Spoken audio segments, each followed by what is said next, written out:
Hi guys, for today's vlog, so paano ka makakapag-build ng asset with the help of system and community dito sa Elites Empire? So ganito yan, kapag nag-join ka sa ginagawa kong online business, kailangan mong mag-build ng asset. Kung ihahambing natin sa traditional na negosyo, tulad ng food business, sapatos o retail, ang asset nila ay yung kumpanya o physical store. Yun yung pinanggagalingan ng kita nila. Pero sa network marketing, lalo na sa ginagawa ko sa Elites Empire dahil online ito, iba ang itsura ng asset. Dito, ang asset mo ay account na may kasamang products, trainings at dashboard. Parang meron kang sariling online system. Kumbaga, may online secretary ka na tumutulong mag-monitor ng income mo at growth ng asset mo. So once na nag-open ka ng account dito, yun na ang negosyo mo. Yun na ang asset mo. At ang asset na yan, pwedeng magbigay sa'yo ng extra income sa simula at habang tumatagal, posibleng maging long-term income. Ngayon, para mas malinaw, isipin mo ang isang malaking kumpanya. Halimbawa, isang hypermarket. May isa silang branch na kumikita. Dahil kumikita, nag-expand sila. Nagdagdag sila, let's say, ng mga 30 branches pa. Ngayon, kung yung isang branch kumikita ng 100,000 every month, paano pa kung may 31 branches na sila? That's around like 3.1 million pesos in a month. Ang profit, di ba? Ganon din ang concept sa network marketing. Pero para sa akin, mas bagay ito sa mga taong hindi naman kayang maglabas ng milyon para magtayo ng maraming physical branches. Tama? Kaya ako, pinili ko ang network marketing. Kasi itong tulay para sa mga tulad kong nagsisimula pa lang magnegosyo. Lalo na may trabaho ako, so ginagawa ko lang siyang part-time. So fit sa akin ang network marketing.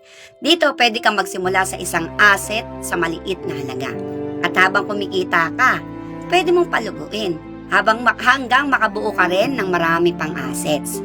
Kasi isipin mo kung kaya kumita ng isang account, bakit hindi mo paparamihin? What if may 31 assets ka rin?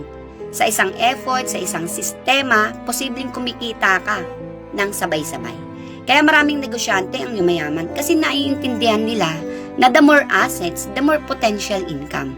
O sa umpisa mahirap, kailangan mo trabahuin, kailangan mo patibayan ng pundasyon. Pero habang tumatagal, yung asset na mismo ang nagiging leverage mo, lalo na dito sa Elites Empire sa tulong ng system, ng blueprint at ng community. So ganito ang ginagawa ko sa Elites Empire. Nagbibuild ako ng maraming assets at gumagamit ako ng leverage. Sa traditional na kumpanya, ang leverage nila ay system at mga empleyado. Sila ang nagtatrabaho para lumago ang negosyo. Pero kadalasan, fix lang ang sahod nila. Kahit gaano kalaki ang kinikita ng kumpanya, yun at yun lang ang sinasahod nila. Dito sa network marketing, iba. Yung leverage ko, sila yung mga leaders na binubuo ko. Mga taong gusto rin maging CEO ng sariling negosyo.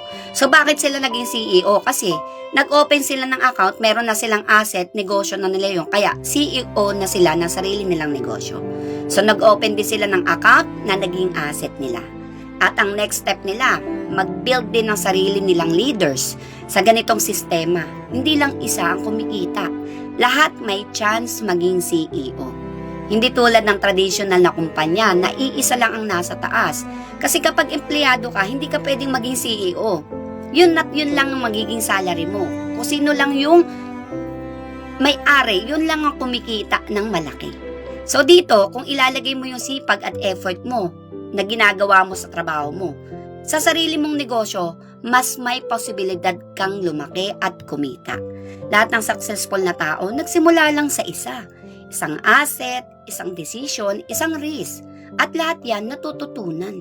Kaya kung naiintindihan mo na kung bakit importante ang asset na may leverage lalo na sa Elites Empire, message mo lang ako.